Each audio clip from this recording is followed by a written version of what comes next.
It's whatever she has, for them, which in this case looks like a 5-minute opportunity to pitch themselves, help themselves, and then Katie will come back in, and then we start with the school. Right. Yeah. That works.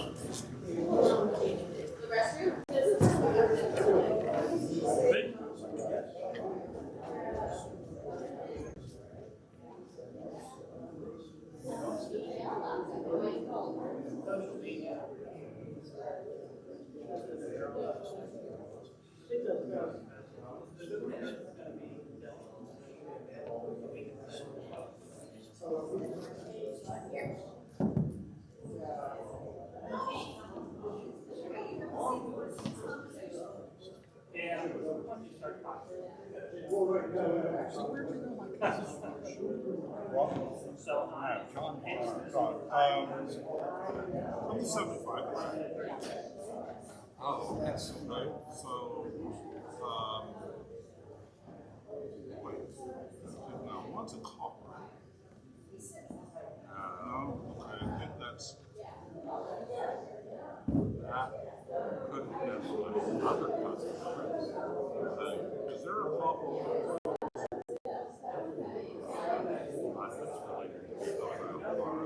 But I know because this is something have to be my cousin.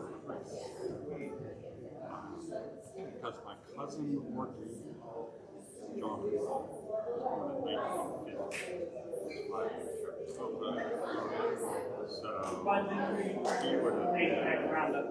So he would have graduated in 68 or 69. And that's not the first I know. Who graduated around 74? It could have been a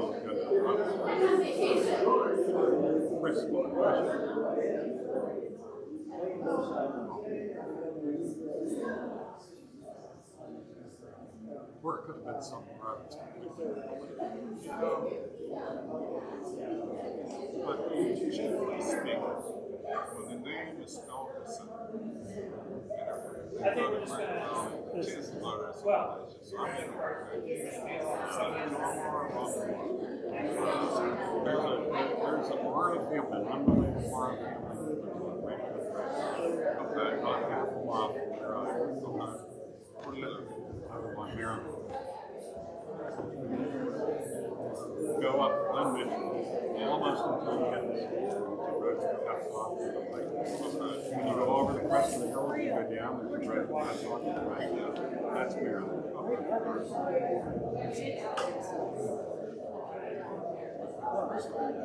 Summertime. Dinner outside. Yeah. Yeah.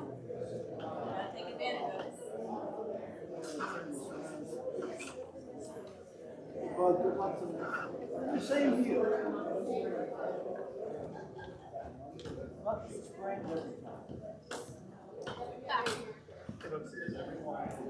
Here we have 2 handhelds, so 3 of you can use that one, 3 of you can use this one. The mic is on the entire it's just easier that way. It's crowded, start talking, and I miss it. It's muted, sure.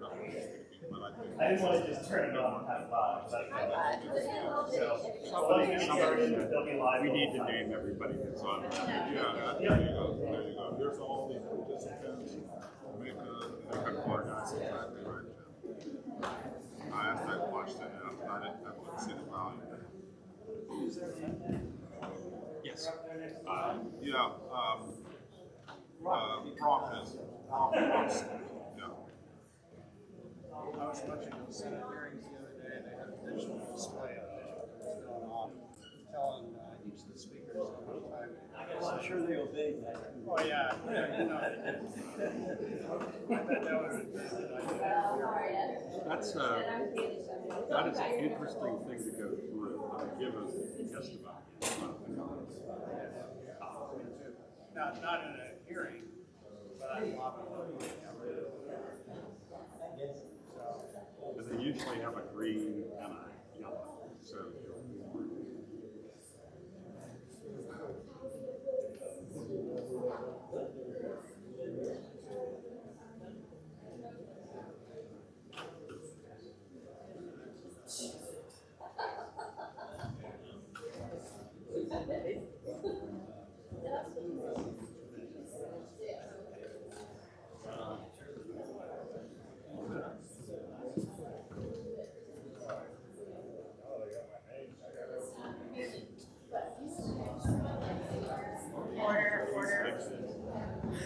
can't read it right now, so when I look down at it, I never had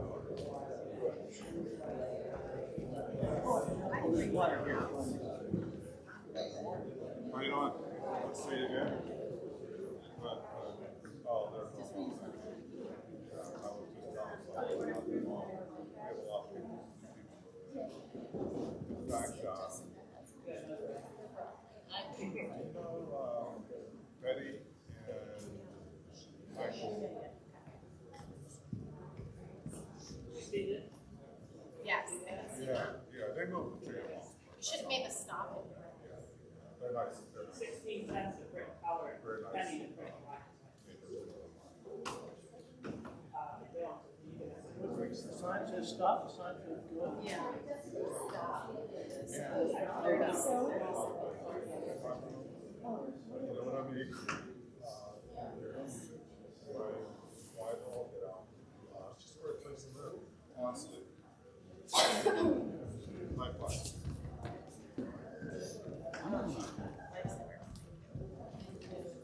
See, Chief. Say hi to ladies.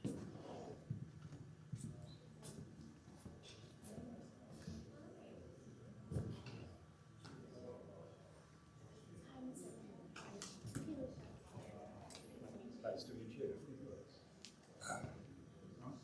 We were thinking that I would just, it's just one of those do the intro, right? So once you introduce me, I'll do the 2 minutes bill, walk you, and then segue into the order, and then I'll announce them. We are going to have Roxanne holding up signs. So you Yeah. guys. After what happened last week, I'm ready to do that. You had a school board meeting? Well, we had a public forum, and yeah, what did No, I watched that. I did, okay. Yeah. So, but if I had it, definitely. Yeah.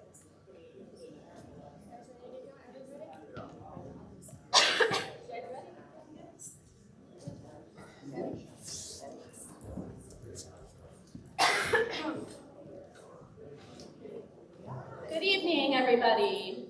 Hi. You guys can find your seats. My name is Kaylee Shubs-Waters, and I am the co-chair of the Quaker Valley Democrats, and along with Brock Wiener in the Quaker Valley GOP, we're so delighted that you are here tonight for School Board Candidate Forum.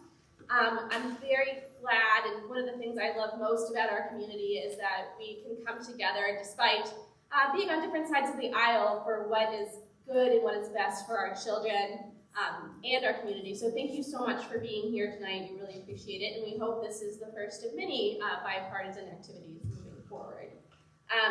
Tonight, I want to really quickly acknowledge 2 faces that are not up here tonight, and that would be the Region 2 candidates. That's Jeff Barnes and Corinna Skopinska. I believe I pronounced that correctly. I'm so sorry, Corinna, if I didn't. They are running in Region 2, and they are the only candidates for 2 seats. So there's really kind of no need to have a debate between the 2 of them.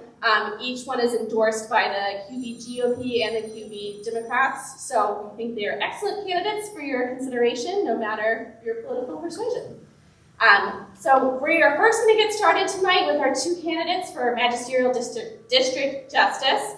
They each are going to have 5 minutes to tell a little bit about themselves and why they think they would be the best magistrate for the next term. And then we will move into our school board candidate forum. So thank you guys so much for coming. I'm going to turn it over now to Mr. Joseph Bellissimo.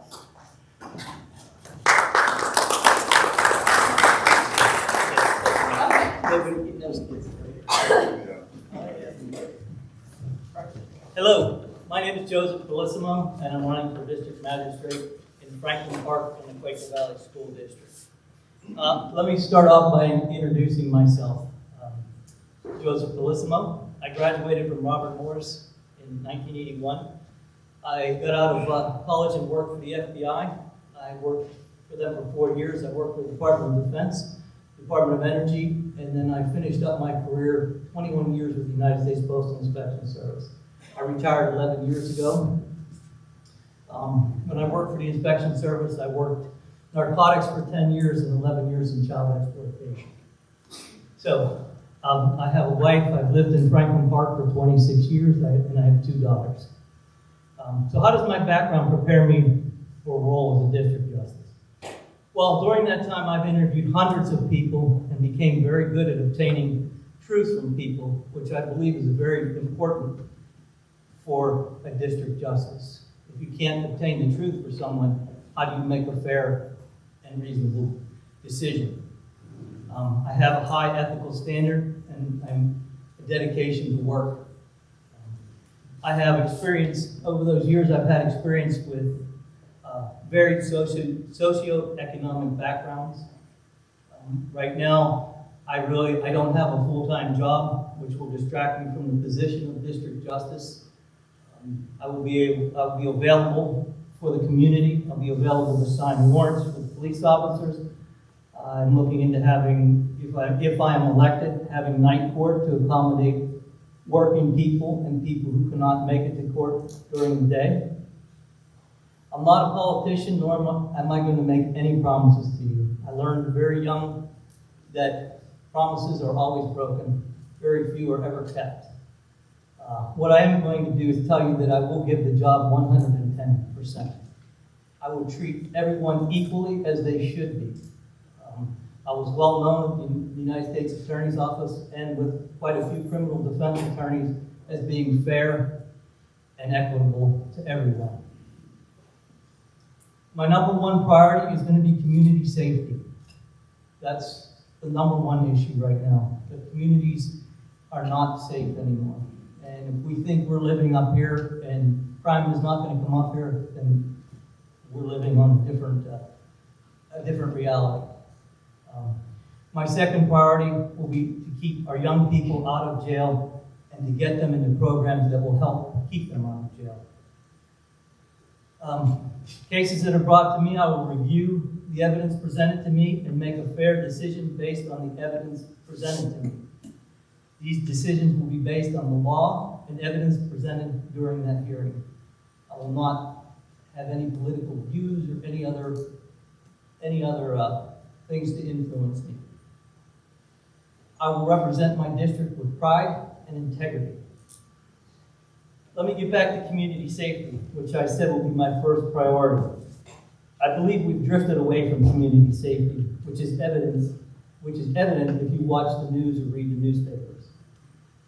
We've moved from the city to these communities out here to feel safe and to raise our families without fear. I don't know if you're aware of some of the poor decisions and abuse of power being made by some district justices based on their political views. This is a flawed philosophy to begin with.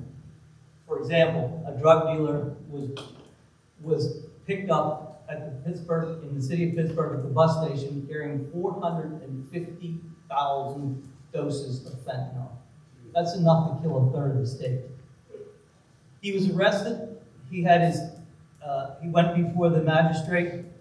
He was released on a no cash bail. He had no ties to the city of Pittsburgh. He was from New York, no address. He was released. He never showed up for his preliminary hearing. He's in the wind. This is going to cost taxpayers tens of thousands of dollars to capture him.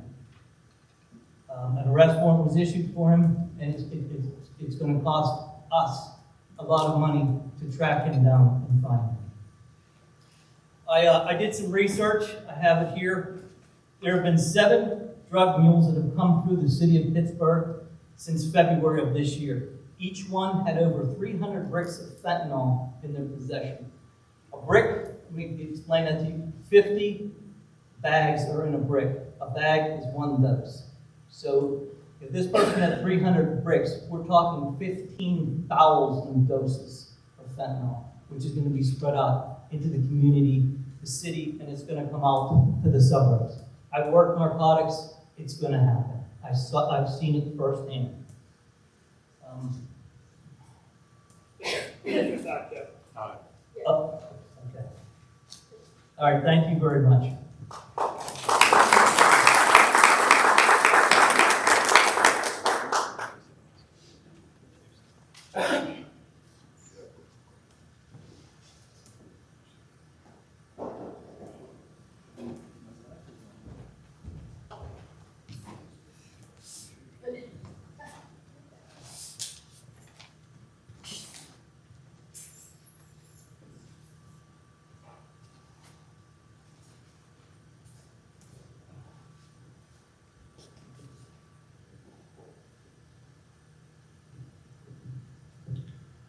I shouldn't be here, standing before my community, this community, asking for your vote to be your next district judge.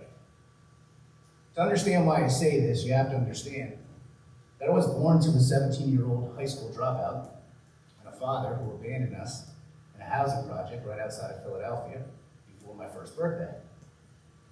In terms of starting points, I got the short end of the stick for certain. Despite those difficulties, when you grow up in an environment like that, you learn a number of things. One of them is hard work. I don't remember a day that my mother or stepfather missed at work because it wasn't a luxury we could afford. It provides you with a perspective that good people sometimes deal with real hardship and struggle. It taught me that people who find themselves off the right path sometimes simply need someone to believe in them, even when they don't believe in themselves. My mother had a saying when I was young, that you can do anything, through hard work and caring for people. I'm sure she was trying to convince herself as much as she was trying to instruct me.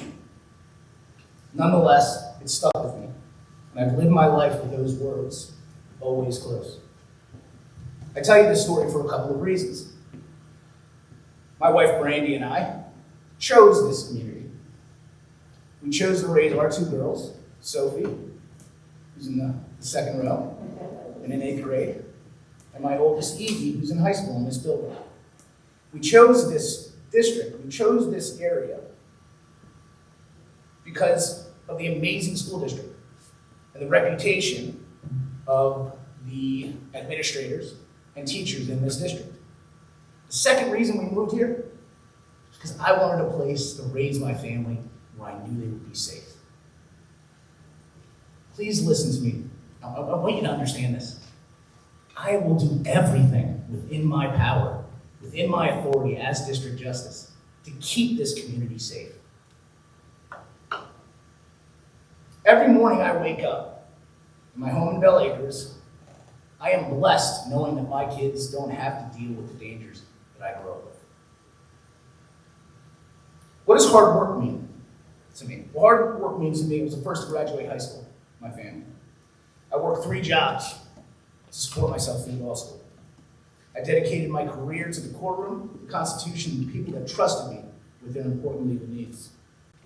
It has provided me with a practical experience, a 23-year career as a trial lawyer, without a single ethical violation, where I've tried more than 100 cases to verdict in every division of the county court system, and conducted over 4,000 proceedings at the magisterial level. I teach at Pitt Law, where I teach trial advocacy and evidence, and I'm an expert on the rules of procedure and evidence. Taxpayers, the most efficient of magisterial offices is an expensive endeavor.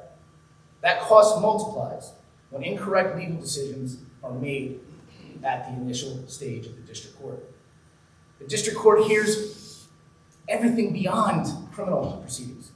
It hears landlord-tenant disputes, civil liability disputes, property disputes, and much more.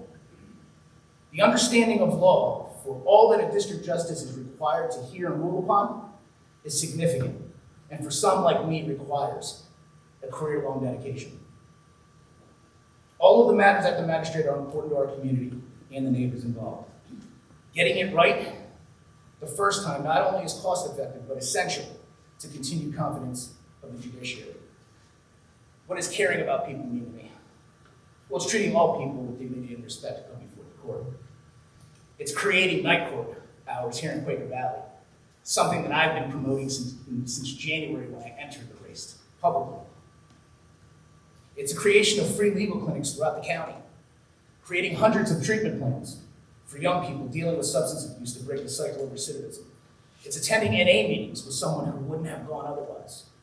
It's developing relationships with those we serve and connecting them with the needed resources. Finding accountability through fostering change in behavior. It's seeing the potential and believing in someone even when they may not believe in themselves. That's my experience. If done right, a magistrate can have a profound and positive impact on a community. If I do it right, it will be an example in leadership that regardless of where you start or where you're currently positioned in life, you can accomplish anything through hard work and caring for people. My name is Giuseppe Rizzelli. I hope they're in your program.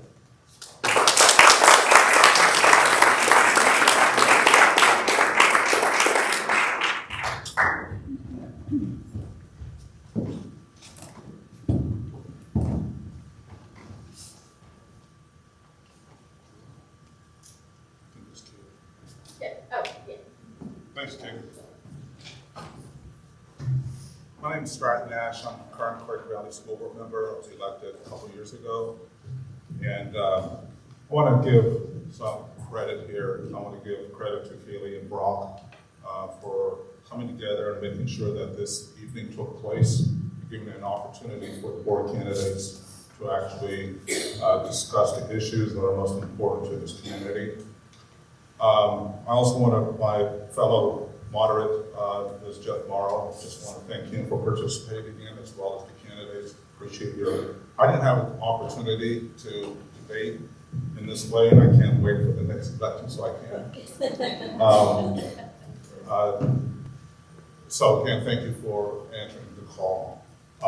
You know, I attended Quaker Valley, and in my senior year, I was just sitting here, and for some reason, it just hit me that in my senior year, I took a class taught by Coach Vince Cortez, who also taught history and geography, and he taught a class called Problems of Democracy. And I don't know why I even took the class. I did pretty well, unlike most other classes. I got a B+. Partly is because my coach was teaching me, and I didn't want him to think I wasn't a good student. But it's interesting that this whole process is part of the democracy process. And it's interesting that my first exposure to it was at Quaker Valley.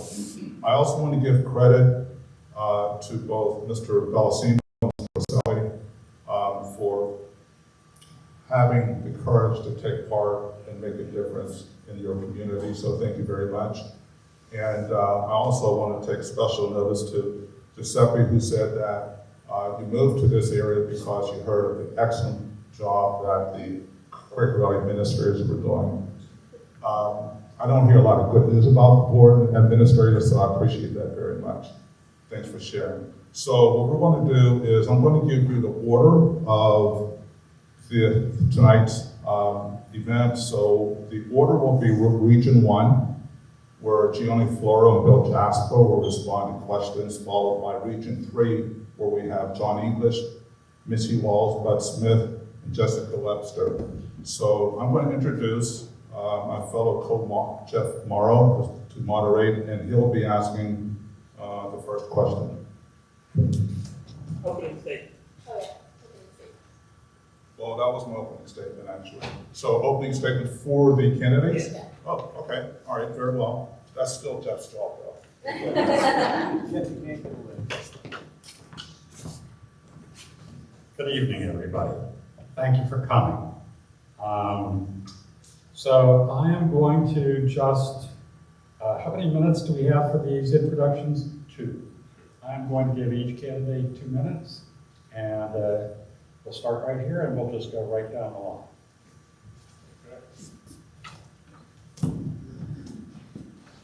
All right, I'm John English. There's a microphone. I thought my voice traveled.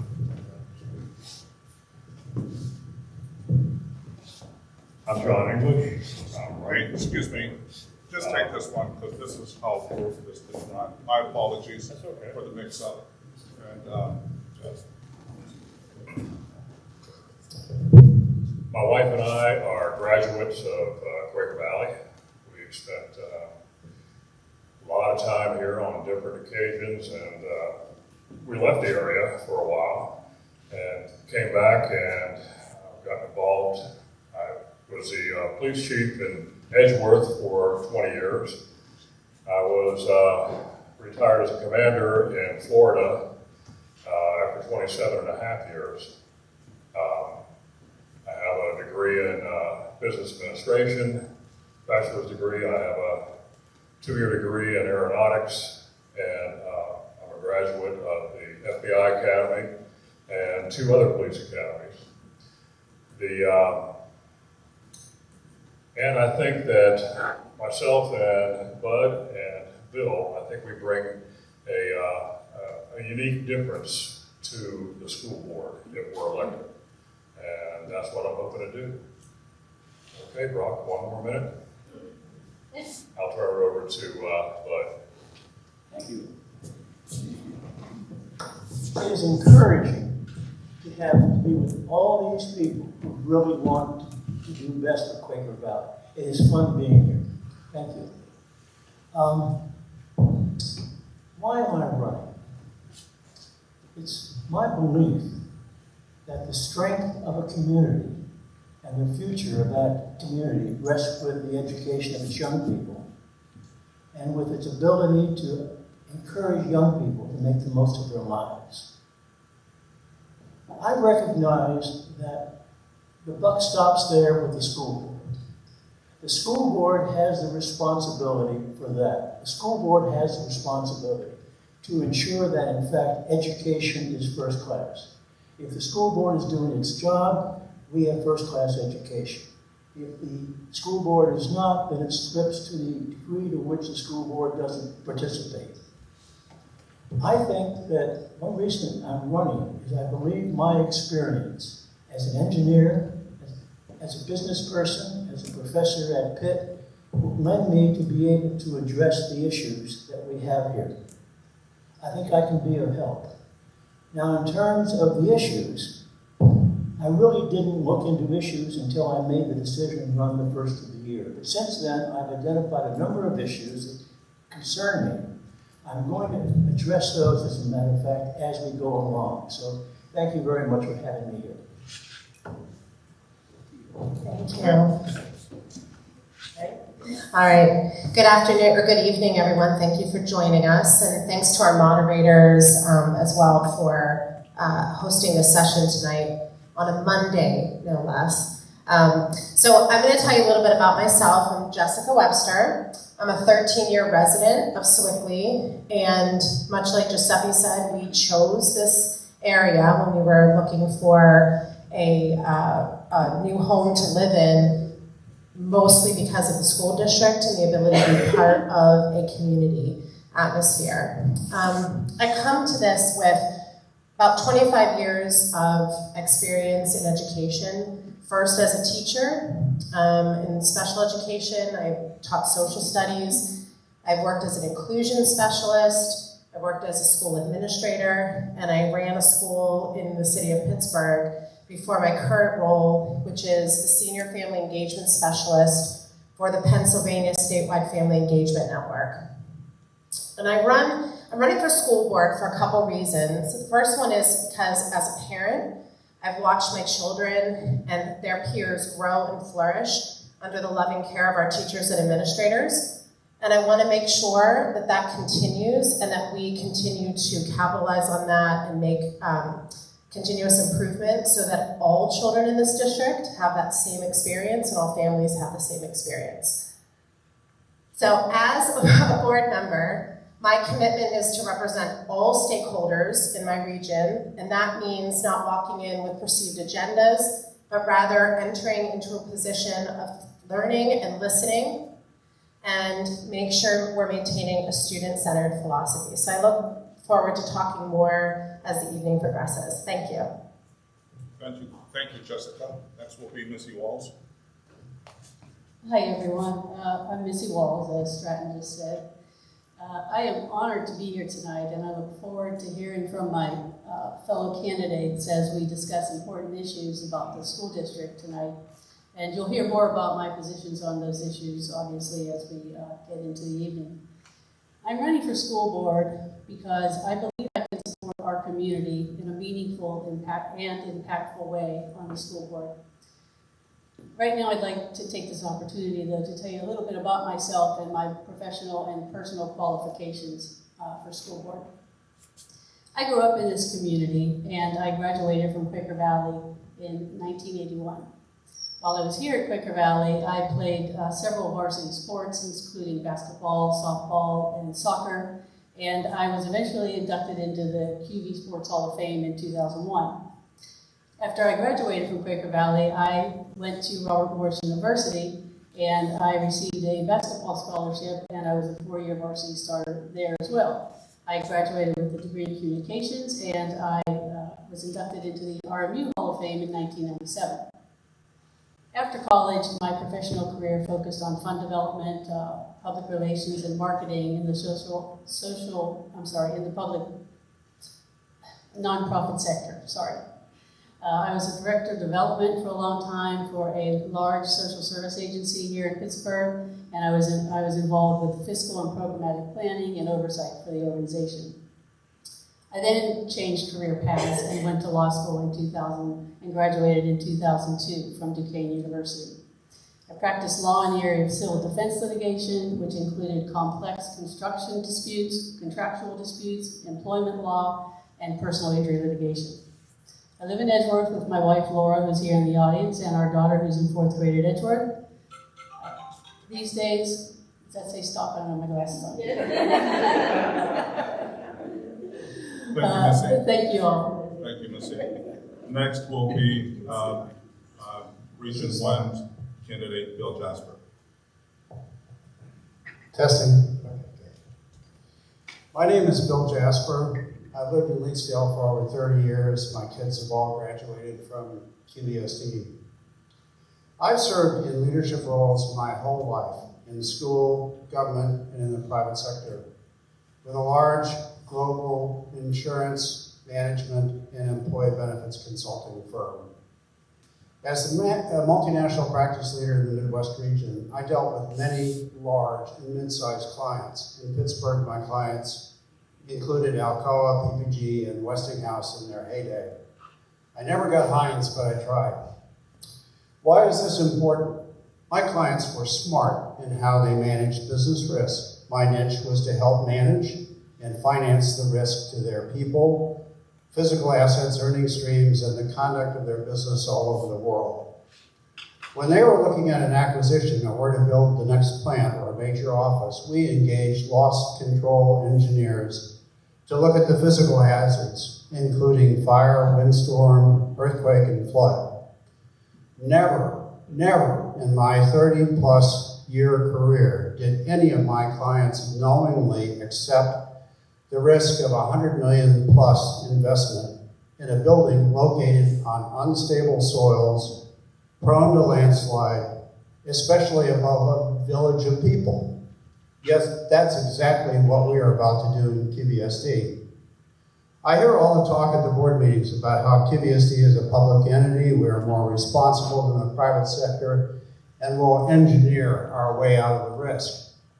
Let me tell you that most of my clients reported to public shareholders, so they were equally public, who would have fired the CEO for undertaking such a risky, expensive project as the proposed new high school in Leet. Elect me and you will see a difference in how we spend and invest your money. Thank you, Mr. Jasper. Our next candidate from Region 1 is Giona Flora. Thank you, Mr. Nash, and thank you all for attending this evening. My name is John Lee Flora. I was born and raised in Sewickley. My parents moved here in 1968 with my 2 older brothers, Giuseppe and Antonio, who also graduated from Quaker Valley. I spent my first year in kindergarten at Osborne, and then I went to St. James for grades 1 and 2, came back to Quaker Valley through 3rd grade to 12th grade. During my time at Quaker Valley, I had a great experience with teachers like Ed Shriver, Ron Pellis, and Ed Schroeth. These people led me to the love of nature and the sciences. But I also had teachers such as Mrs. Naraki, Coach Klein, and Mr. Andrews, who taught me the love of writing and history. Mr. Zahorchek and Mrs. Pangberg, who taught me the love of art, and Mrs. Minetti and Mr. Timchek, who taught me a love of music and stage. I played Danny in Grease. I was Sky Masterson in Guys and Dolls. And I was Little Abner, where I shared the stage with Wentworth Miller III. These in-school activities were formative to me. On the field of play, I learned from John, Jerry, and Bill Haslett, and my line coach was Ron Gooden. I was the defensive line player of the year in 1990 when I graduated. I played for the Penn Ohio All-Star Game. I went to Duquesne University where I have degrees in biology, I have a degree in environmental management and sciences, and I also have my law degree. Last October, I was elected as a member of the Academy of Trial Lawyers of Allegheny County. There's 250 of us out of all the attorneys in Allegheny County. But I'm most proud of my wife, Lisa, and my children, Tommaso and Mia, who also went to Quaker Valley. Thank you. Thank you, Gianni. And I'll now hand it over to Jeff Morrow, who will introduce, who will state the questions to the regional candidates.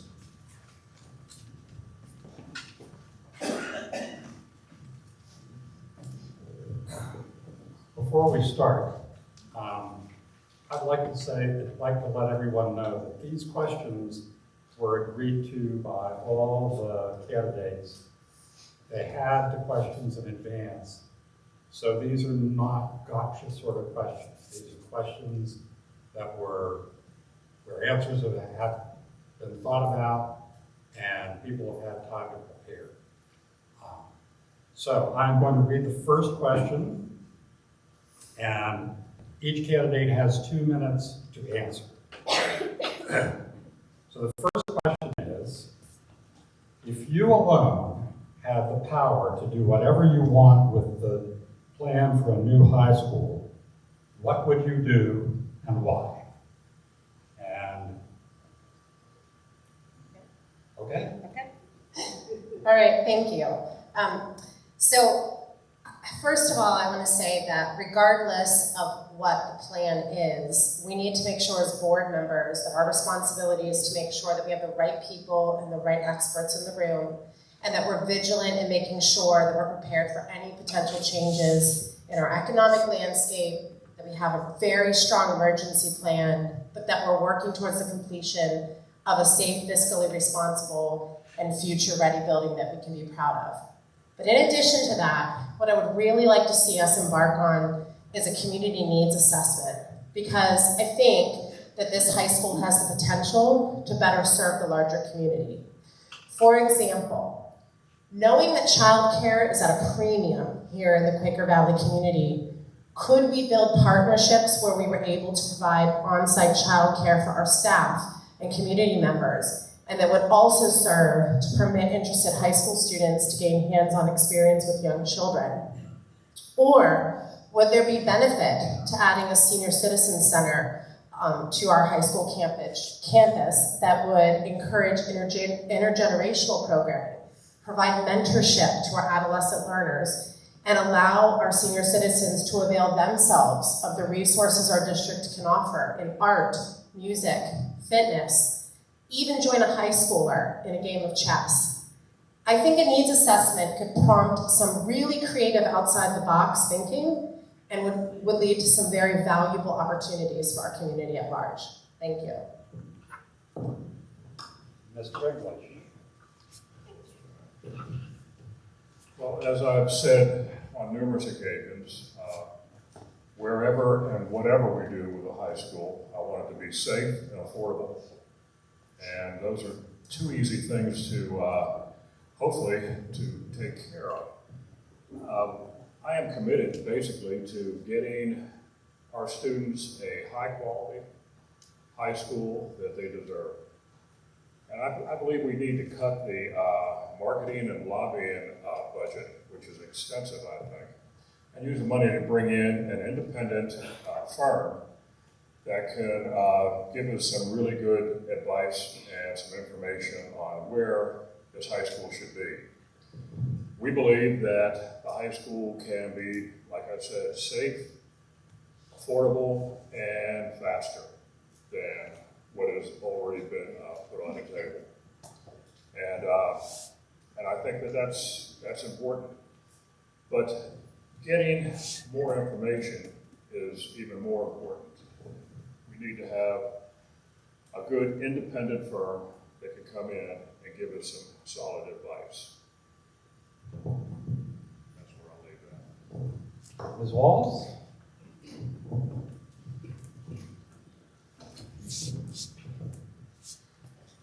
So, this is a very interesting hypothetical question, if you ask me. If I had the power, if I alone had the power to do whatever I want with the plan for a new high school, what would I do? In a perfect world, of course, I would want the high school built centrally in this school district. I would want it to be a state-of-the-art facility. I would want it to have all of the amenities for academics and athletics. And I would also want it to be a place where the community can gather for events and functions. And hope it would be a very robust high school campus for our community and our students. Unfortunately, we don't live in that perfect world, although we do live in a pretty perfect place.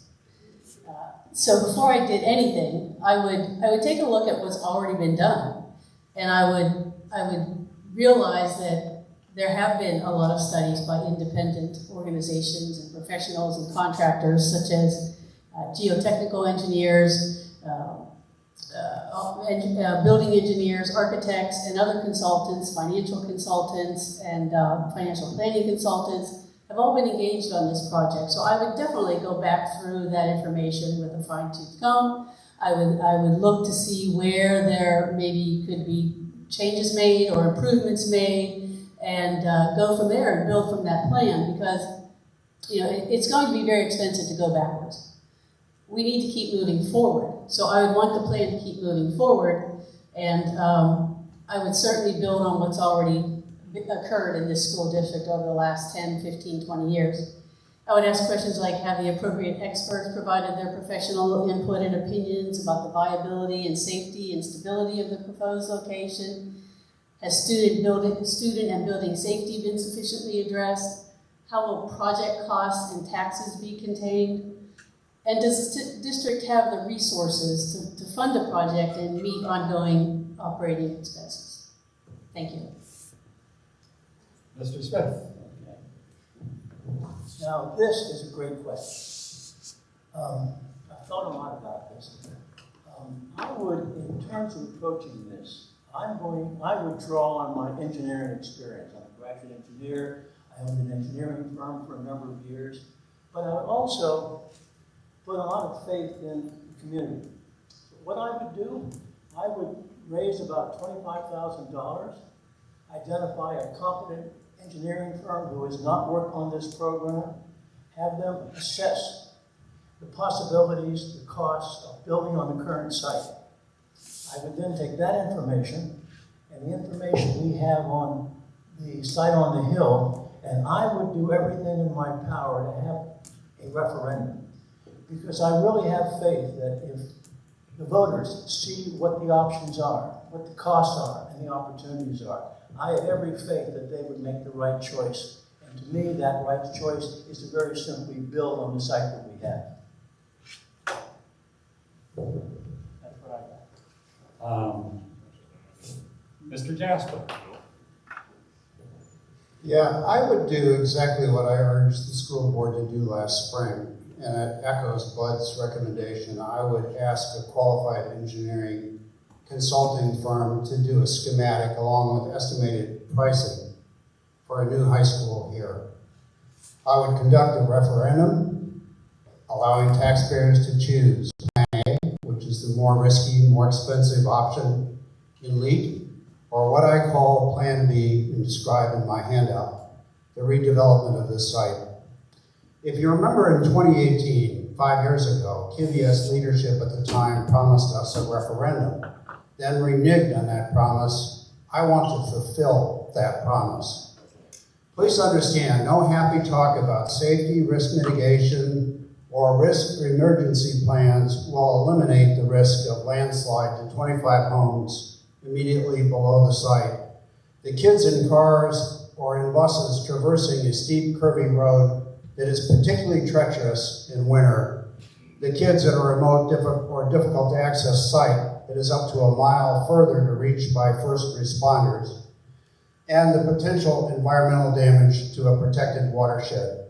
By KVSD's own admission, the proposed high school project is 20 to 30 million, we think even higher, more expensive than developing the existing site. If this project goes forward, that could double. The building has been downsized. It would easily fit here. All the stated negatives, floodplain, geotech, parking, traffic, ADA access, could be accommodated here. See my handout for a depiction of Plan B. Thank you. Mr. Flora. Thank you, Mr. Morrow. If I had it my way, we would have built this new building yesterday. We know we need a new high school. It's long overdue. If I had the power to do whatever I wanted, we would have the most efficient and sustainable building. I wish we could utilize geothermal and solar from the outset, but those are cost prohibitive. We can't afford that. I would love to see that happen. I think this community deserves a sustainable building. So what we did at the district was, through our professionals, our architects, our engineers, we designed an efficient building. The most efficient building. I've heard some of these candidates say, well, I would spend $25,000 to review their work.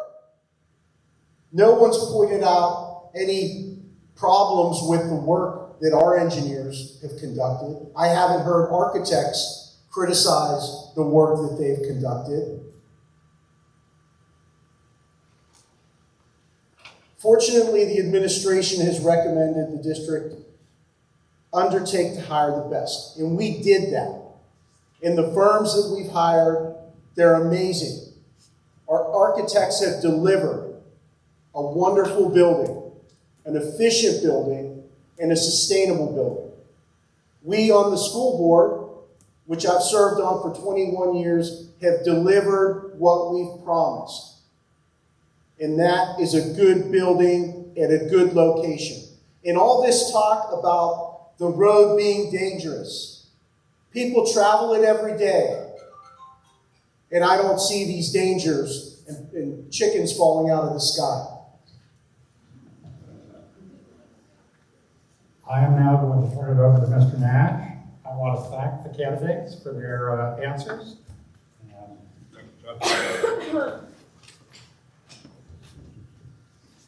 So for the audience, we're on question number 2, and we're going to go through in the same order. And the question is, there is a national conversation underway about public schools curricula, with some critics suggesting students are being indoctrinated to believe certain points of view at the expense of others.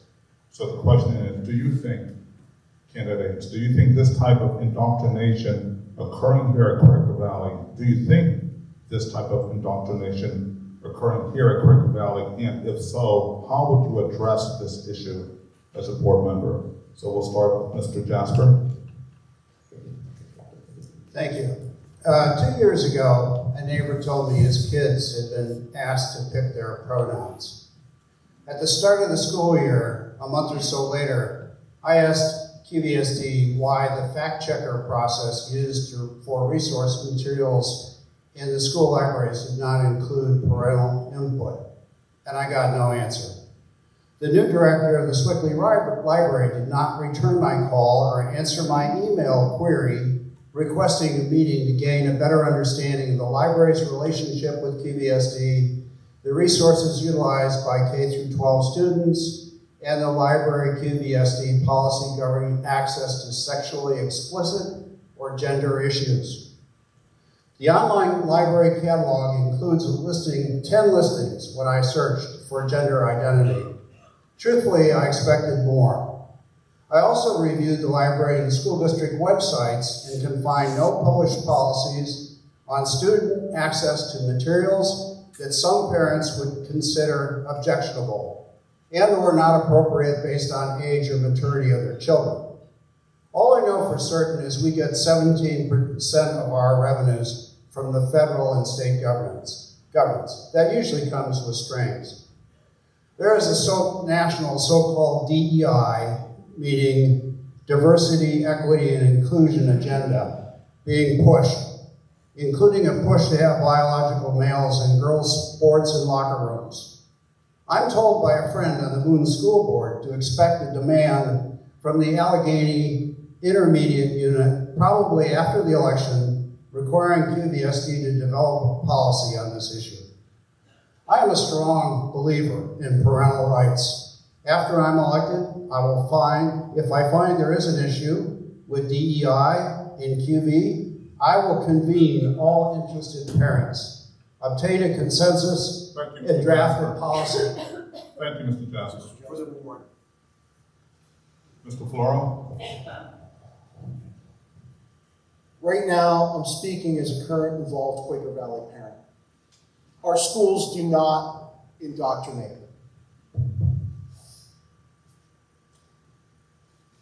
Neither of my children has ever come to me and said, "Dad, I'm being indoctrinated." They're trying to change me somehow. That just doesn't go on. This is dangerous rhetoric. It's really dangerous rhetoric. The last time we've seen rhetoric like this was in the 40s, where we start blaming certain groups of people for the ills of society. Shame on my opponents, and shame on those people who would seek to divide this community. I'm a proud resident of this community, and I love my neighbor no matter who my neighbor loves, who my neighbor is, or where my neighbor is from. And I think once we start down the path of decisiveness, we are really in trouble. We are actively involved in our kids' education. I speak with both of my children. My wife does as well. Their grandparents as well have participated in their education. It's an important part of our family. But first, parents have to bring those issues to the district and have that discussion. I'm hearing a lot about they oppose certain books. And I'll leave you with this. If I wouldn't have read To Kill a Mockingbird, I might not have become the trial attorney I am today. Thank you.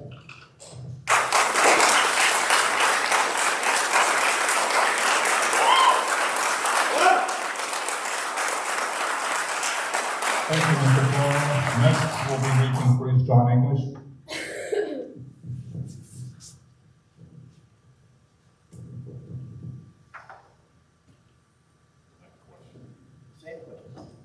Would you like for it to be reread?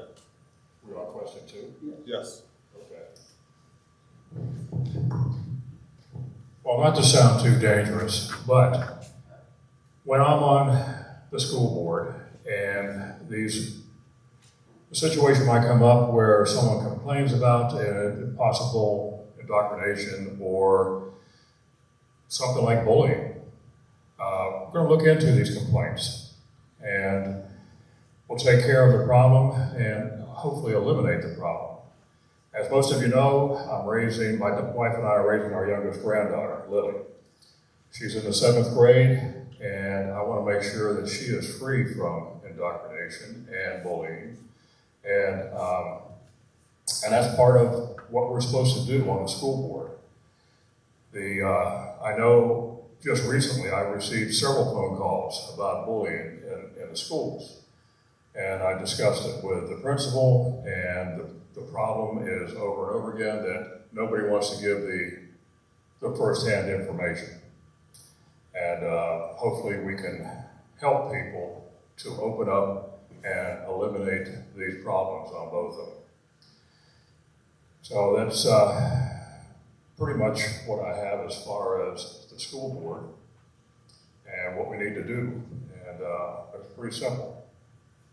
We investigate, and I've got years and years of that experience. So, thank you, Mr. English. Next will be Bud Smith. Fiora, I agree with you. on what you say about the fact that it's not happening now. We're not aware it's happening now. I'm a big believer, if it's not broken, don't fix it. However, I do ask you to consider what you said, that the opposition was, had an opposite point of view of what you did, because I think all of us want to avoid any of the kind of things that we're talking about here. The problem is, if it's there, we don't know about it. I've attended any number of board meetings, and I've never heard any issue raised that anyone's even looking at these things. So it could very well be there, but if it was, we have no way of knowing.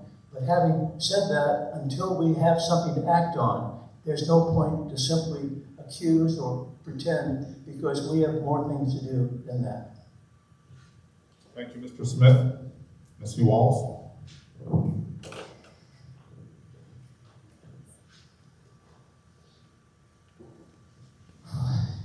Do I think indoctrination is occurring at Quaker Valley? No, I do not. And here's why. First of all, we all need to understand what indoctrination is. It's a way of teaching people certain beliefs or providing information without letting them question it and banning all other conversations. As a result, people start to believe what they are hearing over and over again from one point of view. Indoctrination is done by repeating certain beliefs or information and restricting alternative or challenging viewpoints, and through emotional manipulation that may involve appealing to fear, anger, or other emotions to influence attitudes and beliefs. Now, if you ask me if education rather than indoctrination is occurring at Quaker Valley, my answer would be an emphatic yes. Why? Because I think students are being taught how to think rather than what to think.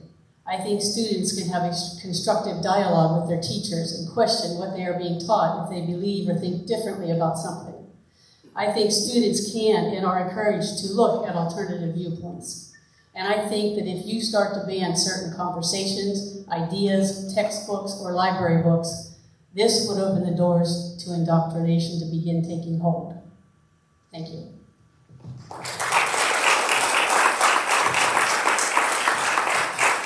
Thank you, Mrs. Walls. Next will be, in the last for this particular question, Jessica Webster. I think the simple answer to this question is no. I think it's a false narrative to begin to talk about our teachers teaching a hidden agenda outside our curriculum. Our teacher candidates go through a very well-established and highly competitive selection process, and they're highly qualified in their areas of certification from well-regarded teaching education programs. When I ask my daughter what's being taught in math class, her answer is math. When we think about preparing our students to thrive in the future, I cannot think of an occupation that doesn't require individuals to think critically and to learn how to work with other people who are different and have different opinions. We also need to make sure that we're teaching our children the difference between fact and opinion, that they know how to conduct research, that they know what a reliable source is, that they know how to use primary source material, and they know what a reliable scientific experiment means. I'd love to see our students spend more time on learning debate techniques so they're able to recognize rhetoric and misinformation. Our role on the school board is to ask probing questions about the curriculum we're adopting, to confirm that it is aligned with our state standards and that it promotes this level of critical thinking in our children, and that it allows them to have exposure to diverse cultures and experiences because we live in a global society. And I do agree with you, John, that if there are issues, our job is to listen to them with an open mind and make sure that we are looking into them. But with the understanding that banning books and targeting select groups of our most vulnerable students is not the role of our school board. Thank you, Mrs. Webster.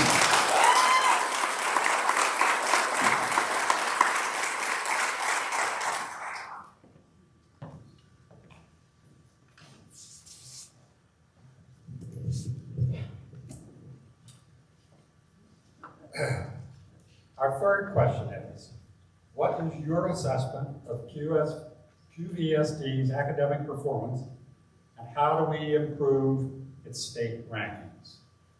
And we start with Mr. Morrow. Thank you again, Mr. Morrow.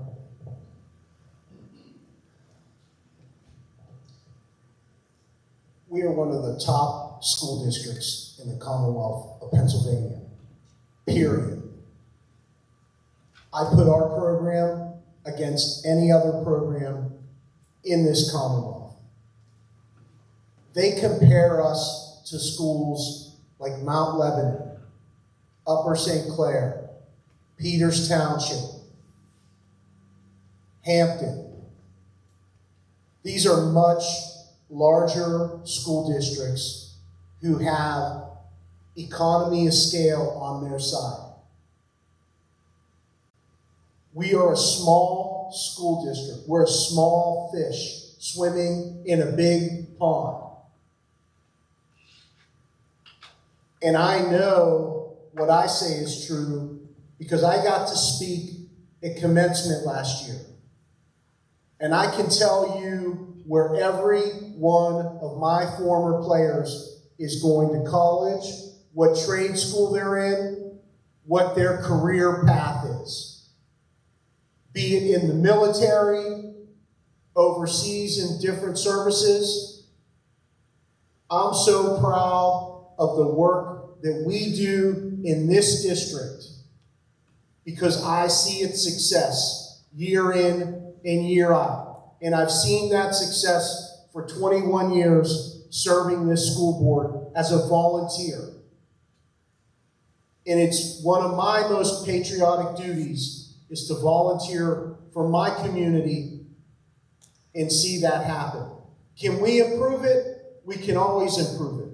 But we improve it by enriching our teachers, giving them the technology, and continuing to help our students succeed. Thank you. Mr. Jasper.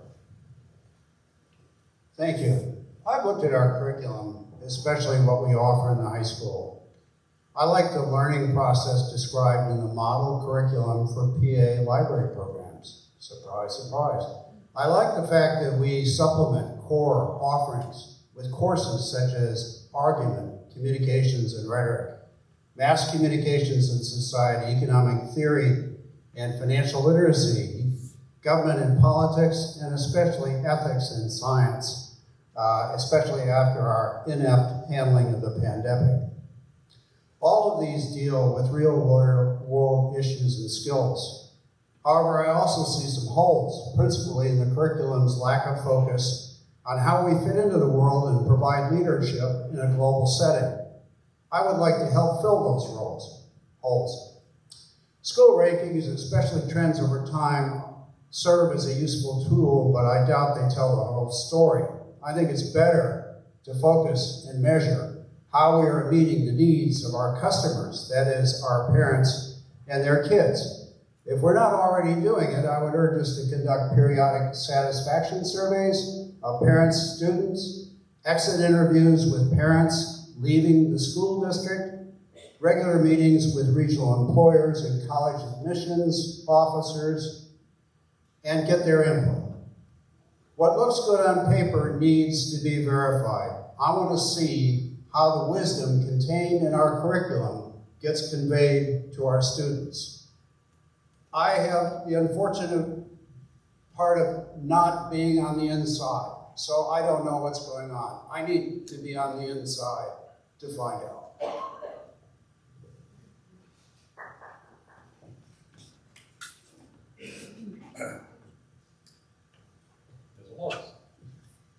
Mr. Morrow? So how do we improve state rankings? That's a tough question. And when I first read this question, I was immediately reminded of the old adage, what's the definition of insanity? It's doing the same thing over and over again and expecting a different result. So like Gianni said, I know we've all heard over and over again that QV has consistently ranked in the top 10 in Allegheny County as well as within Western Pennsylvania region. So how do we improve our rankings? Well, on a macro level, I think that, we have to look at, do our teachers have the tools they need? Are they able to implement them in their classrooms? Are the students hearing what the teachers are saying and trying to teach them? Are they absorbing the information? Do we have the right environment, the classrooms, the tools, the resources for the teachers to teach our children so that, it will ultimately benefit all of us in the long run and our students and help everybody's academics improve? So I think teacher training should be at the top of the list of what we focus on and a way to improve our learning, our kids' learnings. So no doubt they're the key to our kids' success and failure as well.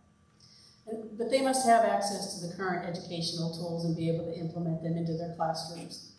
I've also read that extracurricular activities are a great resource for kids, and it encourages involvement, creates more awareness and activities throughout the school. And it also, kids, when they participate in extracurricular activities, research has shown that they perform better in the classroom and socially as well. So I think it's important to have a robust extracurricular program.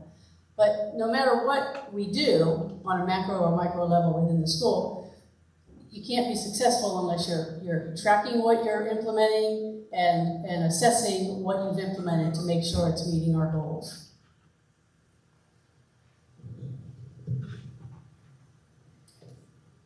Webster. Thank you. So academically, I think when we look at where we are and the goals we want to set for ourselves, I think we need to determine what data we're using to make these decisions. And I think that while we do very well above, I agree with Gianni's assessment about where we are in the region and in the state when you look at our overall scores. And in fact, we have more students that are scoring advanced on our state tests than proficient in some of these categories. But I don't think that we can ever be satisfied just looking at that overall surface level data. I think we need to dig a little bit deeper. And I think we do that by really looking at our subgroups. We need to make sure that our students who have low socioeconomic status, that are special education students, that are gifted students, that are students who are going to careers outside of school or right after high school, that they are also receiving the opportunities that show that they're being able to show large amounts of growth each year in their academics. And I think we also need to make sure that we continuously evaluate our co-curricular measures, making sure that our fine arts programming and our athletic programming maintain or that they're very high quality for our students as well.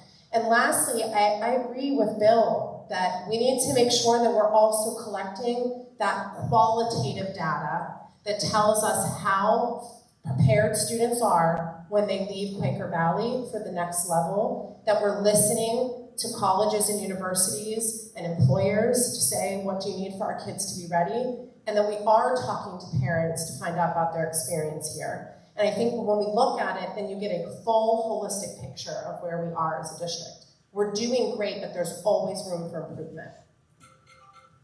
Mr. English. Well, I'd like to start off with talking about the teachers. We have some outstanding teachers here at Quaker Valley, and as far as I know, they don't have a contract right now. And I would say that I would really like to keep these teachers, and I think in the process we probably ought to show how we are very appreciative of their abilities and how they're teaching our kids. Let's give them a salary that they need and the benefits they need. And of course, after reviewing the curriculum here, one really stands out to me, and I might have mentioned it before, that dyslexia. The assessments of our kids, every one of our kids in the Quaker Valley school system should be from K to 5, from kindergarten to 5th grade, and not in the middle school. We should be able to address whatever needs that these kids have, and we also need to have qualified teachers. Teachers that, from what I understand, I looked into it, it was, I believe, 8 months of training it takes to be a qualified teacher. I even asked, because I am dyslexic, whether I could do it myself, and that was a big no. They said that you wouldn't be able to do that. So that's important. We need to continue to look at our curriculum, and I think it's good, but dyslexia is something that has been overlooked in the past, and it's one of my favorite topics. So you'll hear from more from me on this. Mr. Smith. Thank you. I think this question is the most important question on the table today. I say that not only because I'm an educator. I just retired as associate professor of business administration from Pitt. But I think we have an issue here that needs to be addressed. We can be proud of the academic performance of the Osborne School and the Edgeworth School.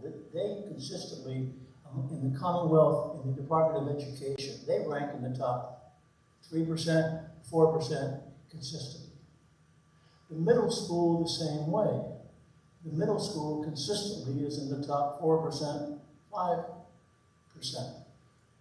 Not so the high school. The high school 15 years ago was in the top 4%. Now, according to data from the state, it's not even in the top third. This has to be addressed. There's a couple of ways to approach it. The most difficult way to approach it is to get buy-in from all the members of the board that this, in fact, is a problem. We've got to stop listening to the applause. We've got to stop telling ourselves over and over how good we are when, in fact, there's a problem.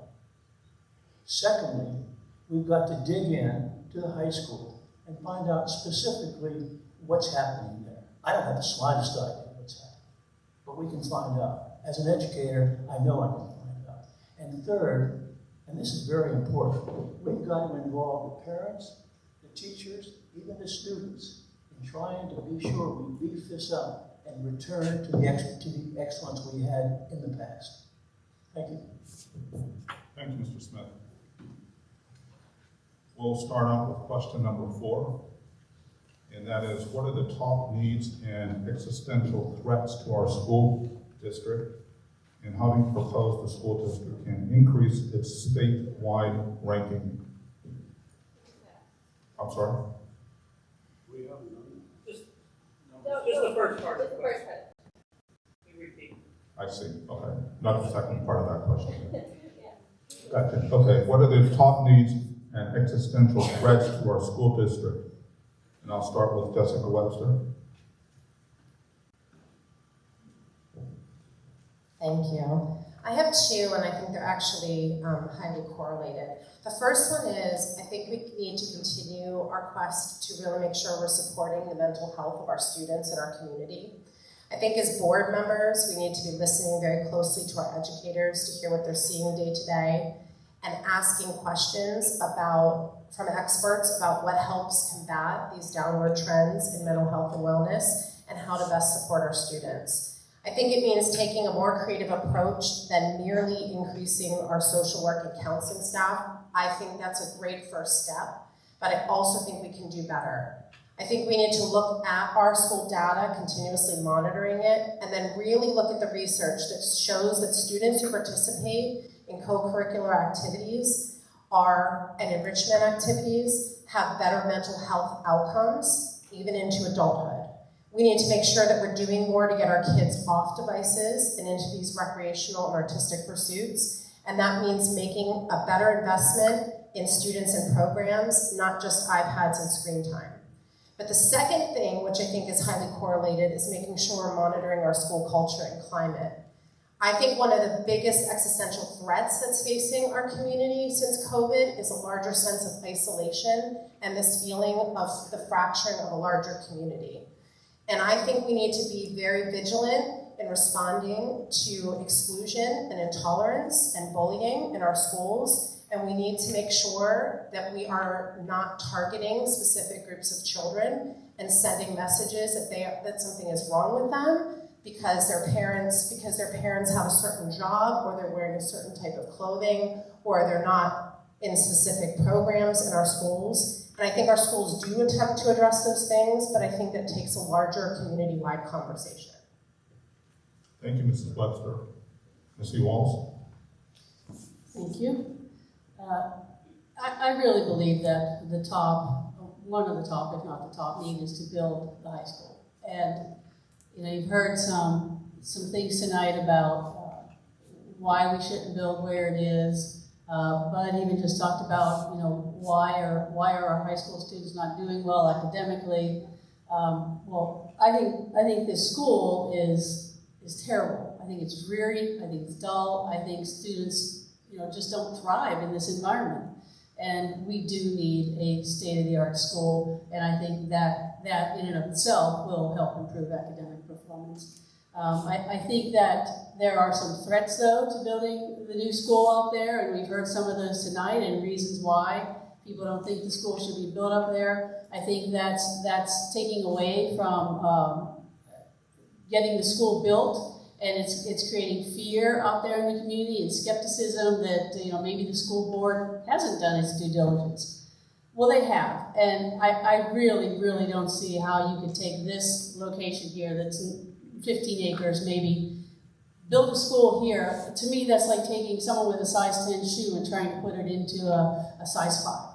It's just not possible, and it's not feasible, and it just wouldn't meet our needs, our future needs.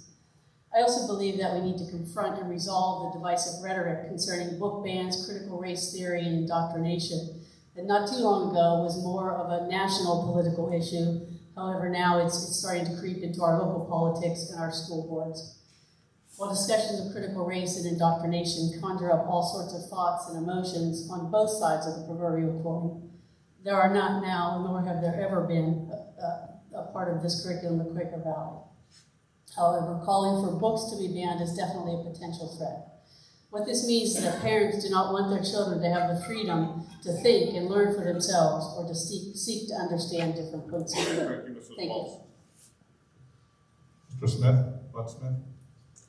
I want to pick up also on the points that you made, Missy. I think that across America, our schools are under attack.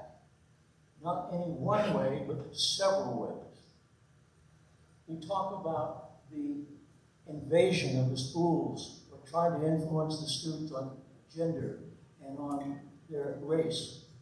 That's going on across the country. Artificial intelligence, that's happening now. It's not happening tomorrow, it's happening now. And if our programs don't now reflect the best way to educate our students in order to manage AI, our students are going to fall way back very fast. That's a threat. It keeps right on going. One thing I've noticed in education is a continuing reliance on Zoom, on distance learning. We've got to be sure that we kill that monster as fast as we can, and be sure our students get as much face-to-face time as they can. Other issues, drug overdose, a constant issue through high schools. Rogue unions, teachers that go off and they're able to force their way onto programs in the schools that don't matter. Now, I don't know if any of these are issues now, but I do know that they very well could be, any or all. We have got to put our antenna up, way up, and watch for all of these and respond as fast as we can. Thank you, Mr. English. Thank you, Mr. English. Mr. Smith, John English. Looking at the numbers for our school, for Quaker Valley, 37,500 per student is pretty high. And charter school, for instance, is 19,700. And but with that, we're still not fully addressing the needs for all the kids that we have here. And I'll step back just for a minute and with dyslexia again. It's estimated out of the 1,810 students, we could have as many as 360 that suffer some level of dyslexia. And we need to have that taken advantage. we have it. You know, most of the people here in our community, a lot of them can afford to they can afford to go to the Luncheon Center, for instance, and have their kids taken care of there. But I would say there's an estimated 25% of the Quaker Valley students that are disadvantaged because their families can't afford to do this, and their families might not even be aware that their child has this.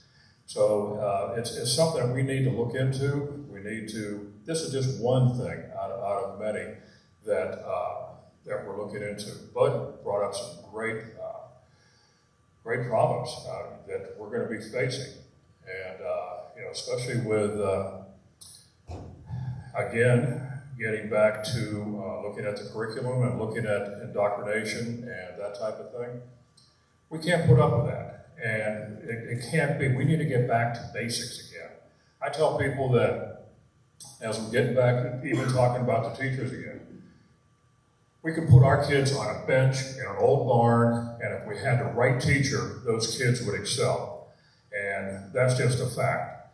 And we need to look at all these things that we're doing, and $37,500 per student, and I'll stop right there. Thank you. Thank you, Mr. English. And again, the question being, what are the top needs and existential threats to our school district? We'll continue in Region 1 with Bill Jasper. I'd separate the existential risk into what we can and can't control. A listing of the former is on my website. In respect to the latter, I'd mention, number one, the loss of students to other schools, including charters. Example, why are we down 53 kids since COVID? Does anybody know where they're gone and why? It's not because of a decrepit high school. Number two, the potential bankruptcy of the school district. If there is a Walmart-like landslide that nobody likes to talk about at the proposed high school site during grading, blasting, and construction, homeowners cannot buy landslide insurance, and the school district will be sued if it happens. It's not existential, but the other issue is what John touched on. It's the renewal of the teacher's contract. They have been without a contract since June 30th and appear reluctant to push the issue ahead of the election. Check my website and you'll see how teachers sacrificed for the high school project in 2019. The result has been an 18% decline in their purchasing power over the last 4 years. I would rather pay more for qualified teachers than the additional debt service cost for a new high school that is too expensive, too risky for our needs, plus the incremental cost of maintaining 2 campuses. Thank you, Mr. Jasper. And lastly, we'll have Tioni Floro answer that question. Folks, I have to tell you something honestly here. I don't know where in the world these people are getting these numbers.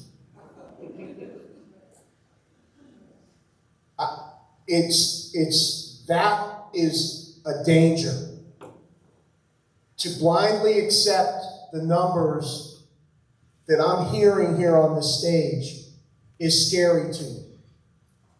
My opponent seated to my right publishes on YouTube that he's in favor of charter schools and so-called school choice.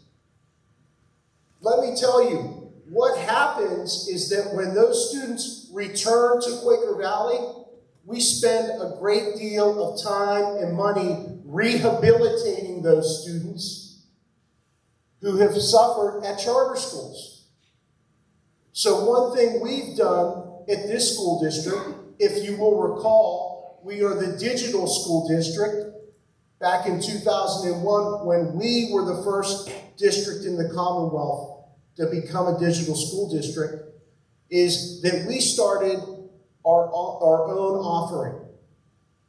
And if students feel that they can't come into the building, we offer that.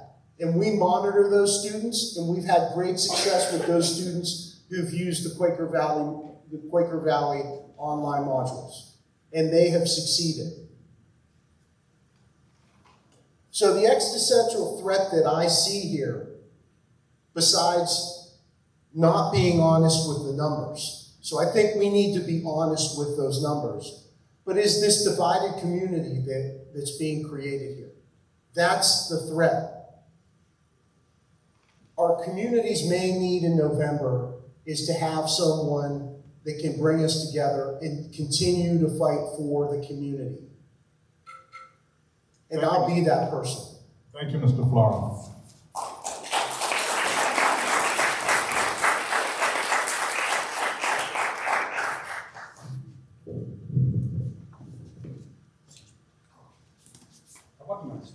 I know. Question number 5. Please describe all volunteer activities you have undertaken in any Quaker Valley school or other community activities. How does this experience shape yours? How will this experience shape your service as a board member? And we start with Ms. Walls. Thank you.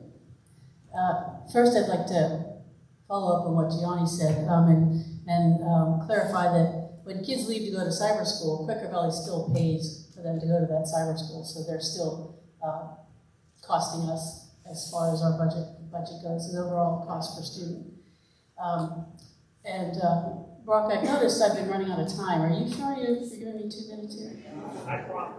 Correct. I'm going to jump right into it then. So I do feel strongly that it's important to volunteer in the community and also be actively engaged in my child's life. And so since she started school, I have actually done just that. For example, when she was in preschool, I was the homeroom coordinator for the 2 years she was in preschool. She started here at Edgeworth Elementary. I was the homeroom coordinator for her kindergarten, first and second grades. And I've been very active in the school in general. I help out in the library. I have, this year I'm working in the cafeteria, volunteering in there, helping kids basically open their milk cartons. And I'm doing that 1 day a week as opposed to the 4 or 5 days I had been doing it the last 3 years. I also help with the book fair every year, and I'm chair of the Teacher Appreciation Week that the Home and School Association coordinates every year for the teachers, which is a week long. Every day there's a different activity or something special for the teachers. Also during the pandemic, I volunteered in Leetsdale. Leetsdale did a wonderful food bank and food drive for residents who were in need during the pandemic. So mostly every Saturday morning, we would meet in the parking lot at the VFW and pack donations of food that had been given from various grocery stores and people throughout the community. And then we deliver those boxes every morning to the people in Leetsdale.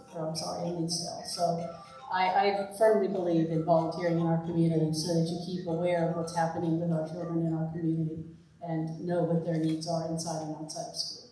Thank you.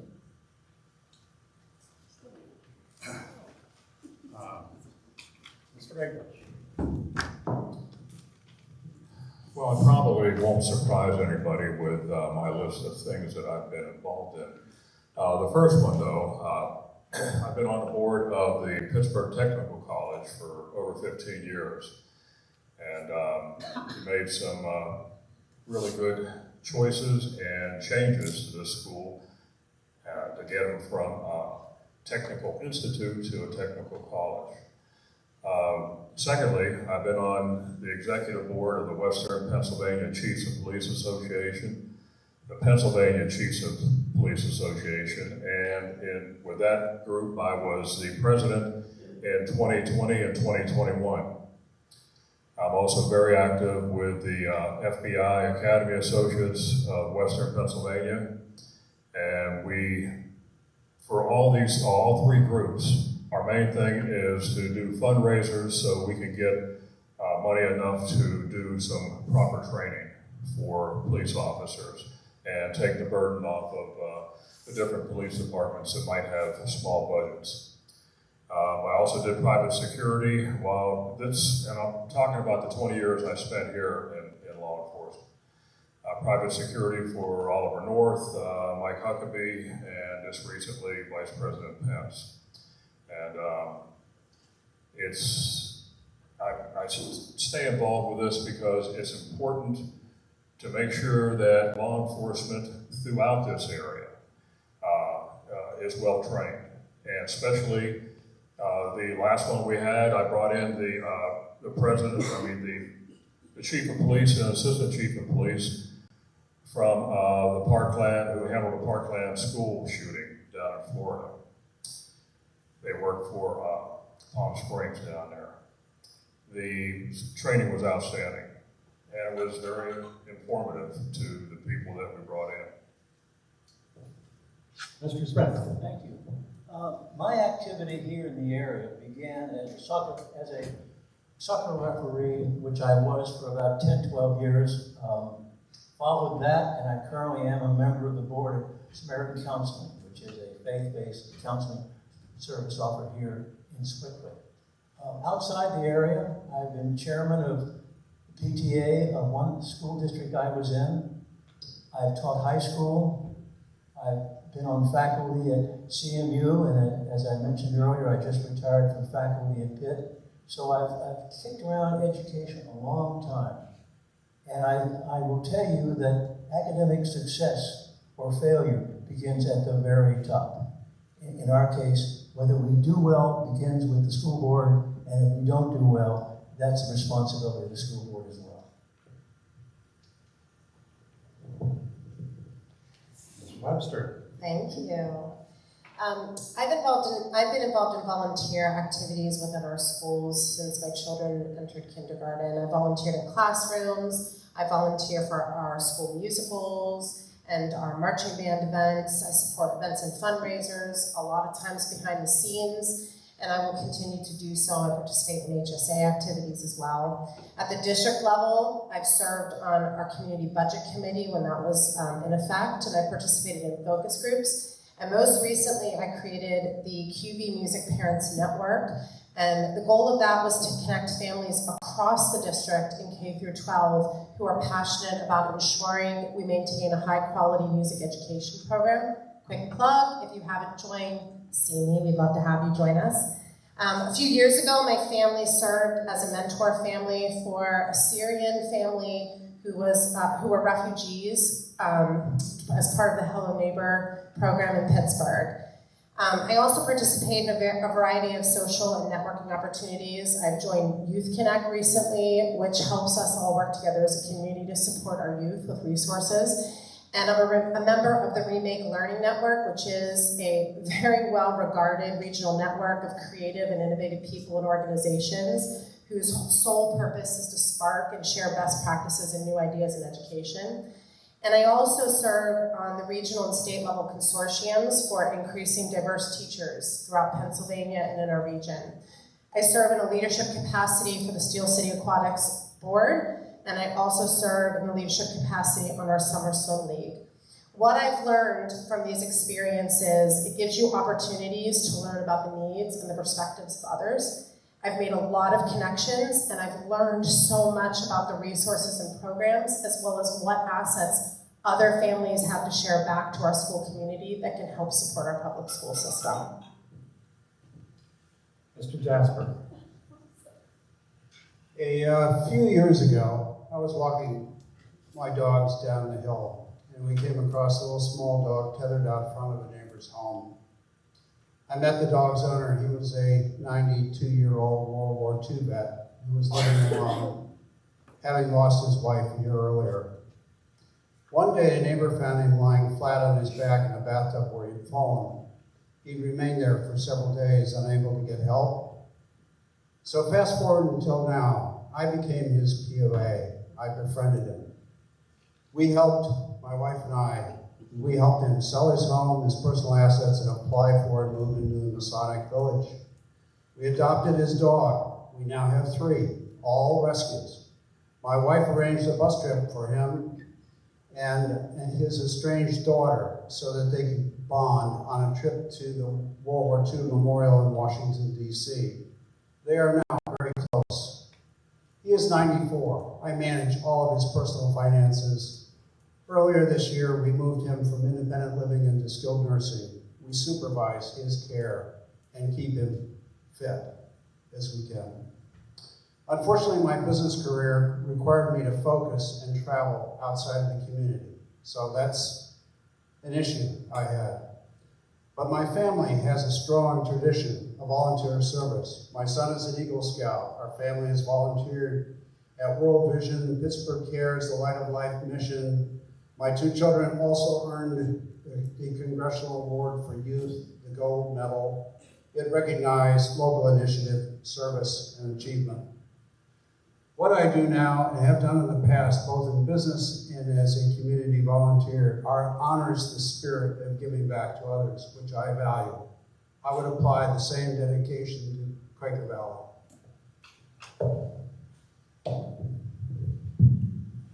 I'm proud of Mr. Jasper's children, who all graduated from Quaker Valley. They all graduated from Penn State University, and that Quaker Valley education shows through. I have been a coach in this community. I've been involved in youth groups. I was the safety officer for Quaker Valley youth football and cheer. I was the safety officer for Quaker Valley softball and baseball. I helped develop the concussion protocols for youth football in our community. I've served in those for the past 20 years. And I know that community service is really important. There's a member out in the audience, and I see her. She got me to come into Osborne, and I taught the kids in 3rd grade about art. And I really enjoyed doing that. And whenever called on, I see it. And whenever called on by my community, I come in. I serve as a member of the Knights of Columbus at Divine Redeemer Parish. That's taught me a lot. And my faith has brought me into public service. One of the biggest ideals that I have is patriotism. And I bring that back into the community. I continue to serve on the Quaker Valley Softball and Baseball Association. I help maintain and oversee the fields up at Bell Acres, which is one of the premier baseball and softball fields in all of Allegheny County. I take great pride in our youth activities because it's important that we keep them focused. It is so important because youth activities, co-curricular activities, whether they're in sports or in music or in the arts, they help keep our children focused. And I think that's an important thing that we can do as community volunteers. Thank you, Mr. Flora.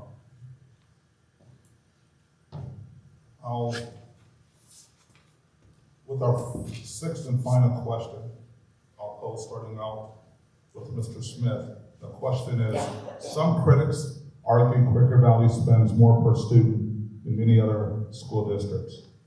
What is your estimation of how much Quaker Valley should spend per student, and how would you recommend we adjust spending to achieve that level of investment per student?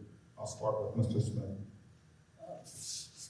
It's my understanding that currently we spend something about $32,000 per student.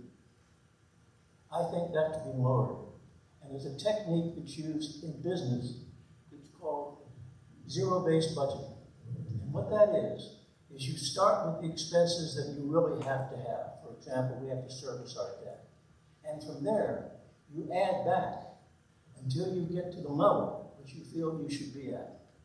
That level, to me, is what Hampton spends. Hampton spends $23,000 per student. So I think if we go to zero-based budgeting, we have an excellent opportunity to begin to build up what we actually have. And of course, there'll be some pain as we have to cut expenses, but I think it's important for efficiency's sake and for fairness to the community that we get our cost per student in line with the other schools in the area. Thank you, Mr. Smith. Jessica Webster. I have to tell you, I really struggle with this question and being asked to talk about it in 2 minutes because I think it really reduces a very complex issue into a simple talking point. And I'm a little concerned or confused as to some of these numbers that are being bandied around on how much we're spending on per pupil costs. I think that we need to constantly ask ourselves, these following questions. Are our current programs and offerings both efficient and impactful? Is there a better way to achieve these same results or better results differently or more efficiently? Is our district right-sized, especially at our central office administration level? Do our teachers remain competitively compensated in the region? And it sounds like everyone's on record here saying that they all agree that that's an important value that we hold here in our community. And have we analyzed the number of students who are leaving for charter, cyber, independent, or homeschool to determine why and how we can bring those individuals back in? As a board member, we have to be engaging in cost-benefit conversations about budgetary decisions so we remain fiscally responsible, and that we are aware that we have individuals on fixed incomes in our community and we don't want to be pricing them out of participating in our community. But we can't just look at it simply and say we need to just cut a program or add more students into a class. We've prioritized small class sizes. We've prioritized having amazing electives in our high school. And for a very small school district, as Gianni said before, it becomes an issue of scalability and economy of size. And so I think that we need to make sure that we as a district are very clear about what our values are and our vision is, and then have a conversation that says, are we achieving those in the most efficient manner? Thank you, Ms. Webster. John English.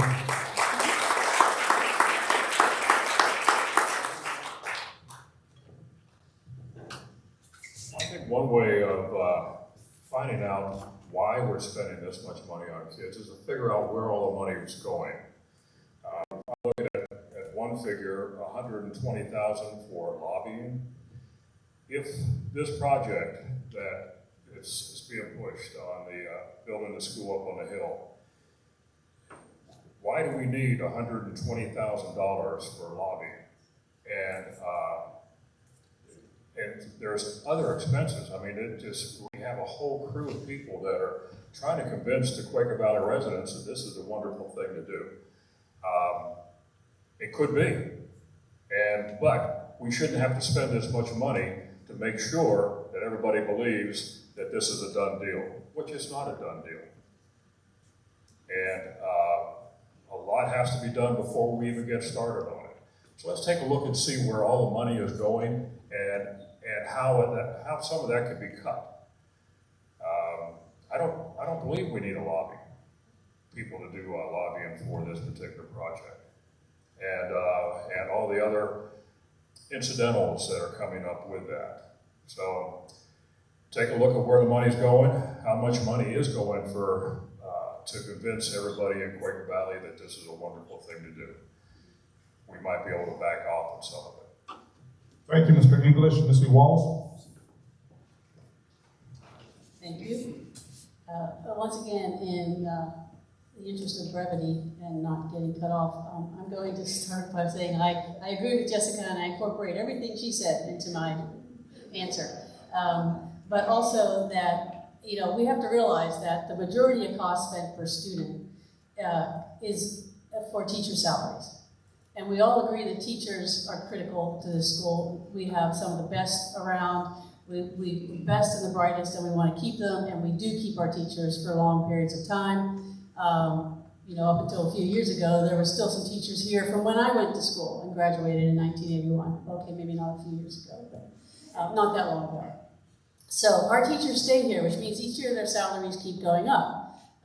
So we're not paying for entry-level teachers at our schools. We're paying for seasoned professional educators. Other factors that go into the funding, I'm not sure, again, where everybody's getting their cost per student numbers from, because I can tell you within an hour of coming here, I was on the Niche website, and on Niche, which is, of course, one of the reporting services that we all refer to, it lists our cost per student at around $26,000. So I don't know where the $32,000 is coming, because it's my understanding you simply don't take the total amount of expenditures that the school has and divide that by the number of students you have. That's not how you arrive at your cost per student. So I think it's more accurate to say our cost per student is somewhere in the neighborhood of $25,000.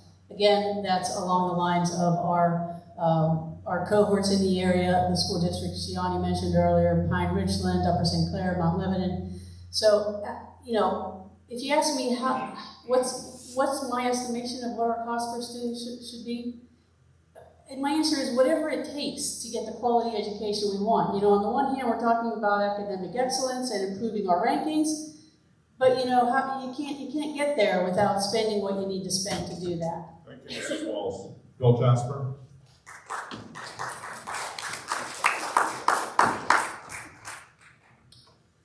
We have a problem. Whether we want to admit it or not, we have a problem.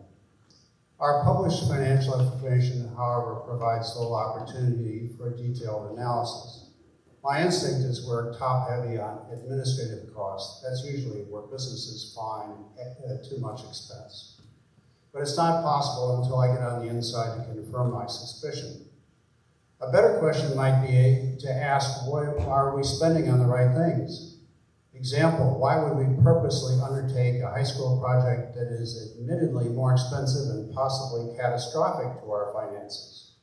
The added debt service alone is easily $500,000 to $1 million per year more, depending on how much we could save by redeveloping the current site. That's money that we could use to grow and reduce the growth in our costs, and we could consider allocating it to a higher need like special education. If we look at the record, the school district went 15% or $3 million over budget on the renovation of the middle school, and we lost $91,000 on an ill-conceived parking garage adjacent to the current high school. If we follow this pattern, going 15% over budget on the high school project could be $20 million. That's real money. Last, let's stop losing our kids to charters, religious, and other private schools. Maybe we could even increase our top line by luring kids back or looking at forming our own charter school. We have opportunities to improve our finances. Thank you, Mr. Jasper. Lastly, Gianni Flor. Folks, my conspiracy theorist opponent should not be trusted. We already have a cyber charter offering. Exhibit A. Exhibit B. We are a small school district with big school offerings. You've heard that talked about a little bit tonight. We have AP offerings to our student. We worked very hard in this district to develop that program. It is the sign of a healthy and thriving district. This is a good place to educate students. Last night, I had the ability to meet with a bunch of families in Quaker Heights. And I met some good people. And there were about 40 little kids running around.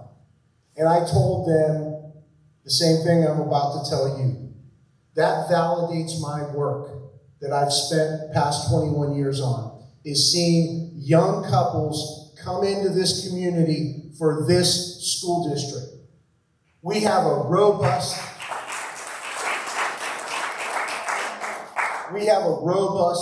population of teachers and administrators in this district. I would direct you all to a book that was written that describes all the things that school districts are required to do these days and provide to our students and families. I mean, we do a lot here in this district, and we're a small district, but we do it well because we have good administrators and we have great teachers that care for our students. And you get the numbers right, we're around $24,000, $25,000 per student. This whole thing about taking the cost and dividing it per student, that gives you an inaccurate number. Thank you, so Mr. please Flora. check those costs. Thank you, Mr. Flora. We want to transition into the closing statements, and each candidate has 3 minutes to offer, so we're going to use the same order, starting with Region 3, and on to you, Missy Walls. Closing statements. Yes, thank you. Thank you very much. Well, first of all, I want to thank everybody for attending and everybody who's out there in the cyber world watching, because I understand this is being live streamed. So thank you everybody for your time tonight, and I hope we answered some of your questions. At this point, I don't think there's much more I could say that would give you any more information about my qualifications as a board member or my position on the matters that we talked about tonight. So I don't want to take any more of your time up. I know it's been a long evening, but I will say that I will be happy to stay afterwards and take questions. If anybody would like to ask any questions, I'm here and we'll be happy to do that, because unfortunately there was not an opportunity for our audience to ask questions of the panel up here. So again, thank you for your time, and I hope I have the opportunity to serve this community that I love very much as a board member. Thank you.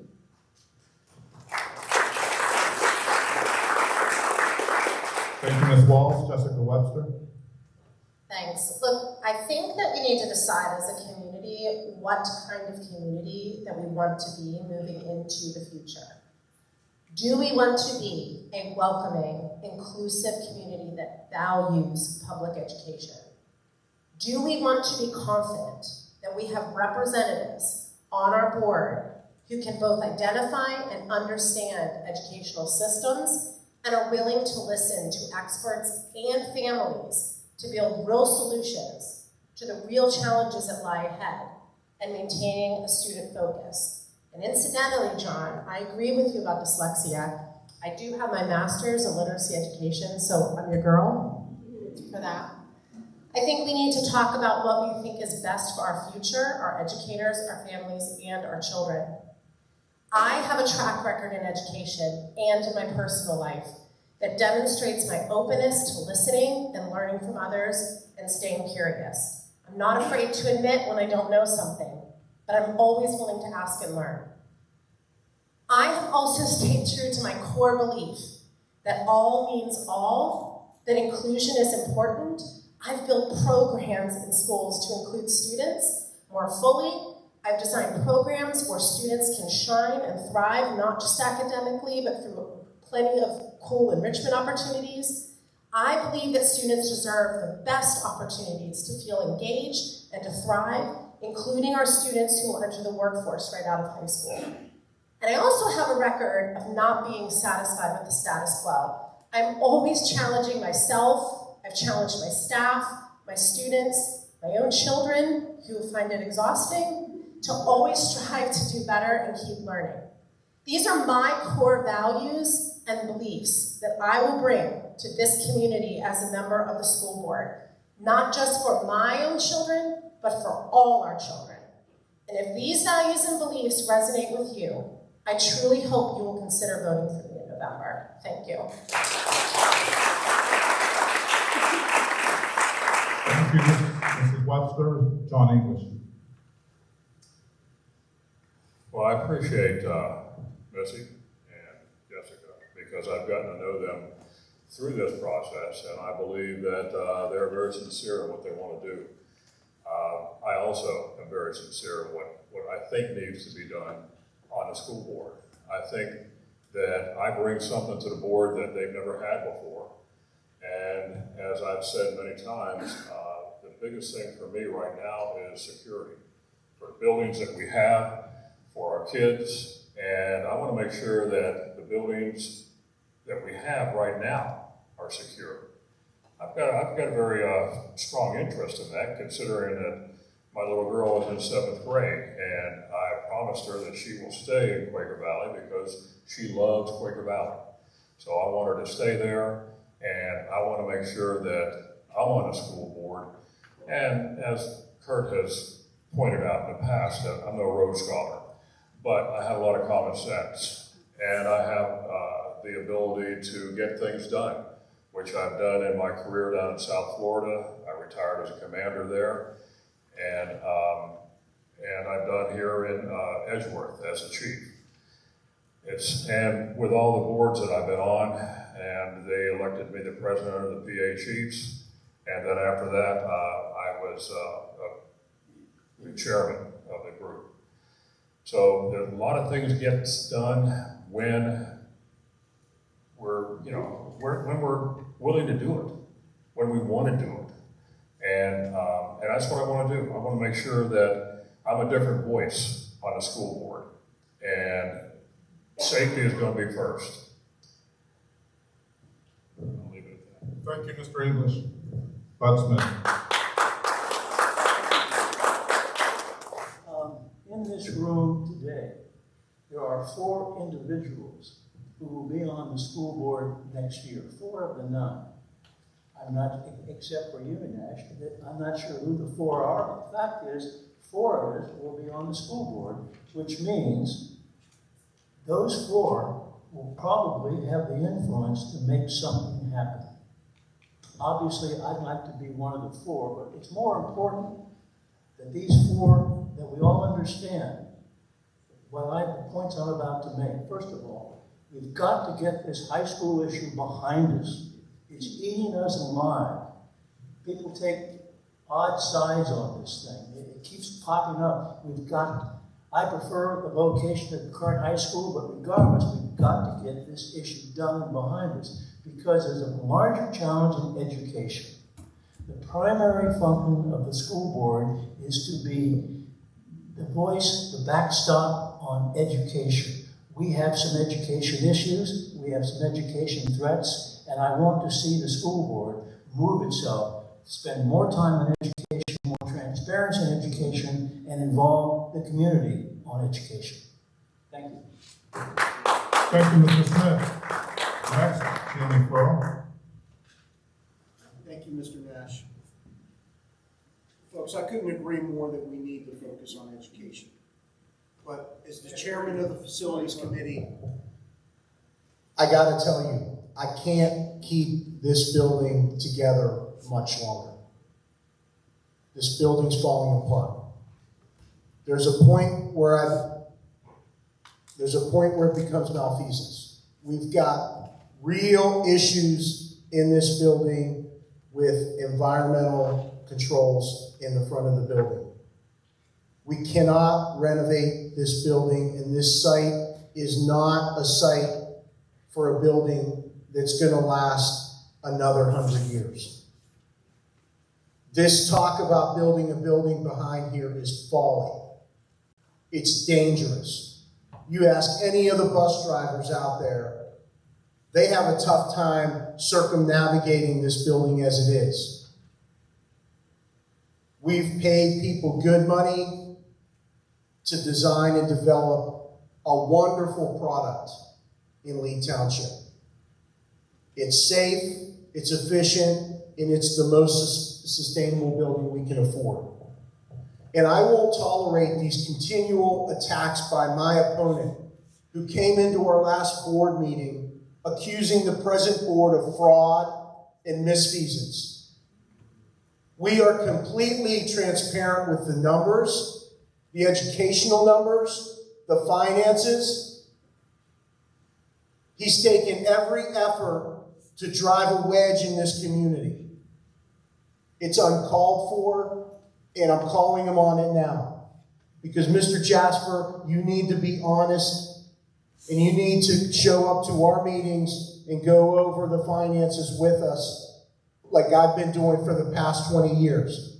If you've looked at our audits, you would see that this district has a AA finance rating, one of the highest in the Commonwealth of Pennsylvania. That's why we are in such a strong financial position. During our community meeting the other night, I told you a little bit about some of the great board members that I've worked with.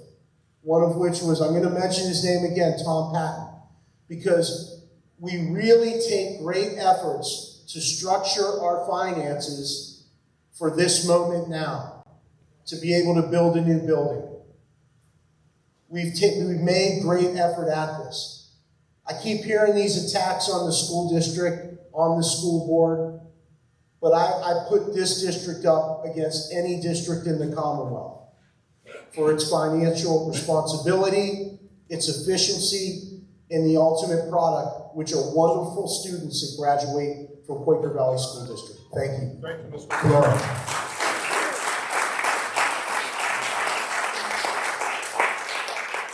Our last closing statement, Bill Jasper. Here's $100. It's goes to anybody in this audience or anybody in this school district, they can prove I am lying and my numbers are made up. Most of my numbers come from Quaker Valley, or I interpret Quaker Valley's numbers using simple math. So here it is. The second thing on fraud. I didn't accuse the board members of fraud. I reminded them that gaming the numbers, and the numbers are very suspect, is fraud. Now, we have a solid foundation and a tradition of excellence in this community. I think it could be tweaked. The wedge issue in this election is how we replace this decrepit building. You know, I question the wisdom of building a new one in a remote, isolated site in Leet on unstable soils with a geology that's just like the Walmart site in Killbuck, and at a cost that's tens of millions of dollars more expensive than redeveloping this site. Most people want a new high school, but of the hundreds of people, and I've talked to 600, 700 people in this district, in my region, I have spoken to, and I can count on one hand, maybe two, the people who want it built at the proposed site in Leet. They all know it's inherently dangerous. In addition to the likelihood of eventually breaching all the state's spending and borrowing caps, potential deal breakers include a legal challenge to zoning over added safety conditions required by the Leet Zoning Hearing Board. The DEP Chapter 105 alternative analysis requiring QVSD to prove the school could not be built outside of a protected watershed. And 3, the cost and availability of project insurance and surety for the project, considering the catastrophic risk of landslide. I'm used to dealing with large, complex problems. I urge you to vote for me. I will pledge to be open and transparent with the parents and taxpayers on a path forward. Hopefully, I'm joined by John and Bud. That will make it a lot easier. Thank you, Mr. Jasper. Kaylee or Brock, would you like to? Okay, this, we're gonna.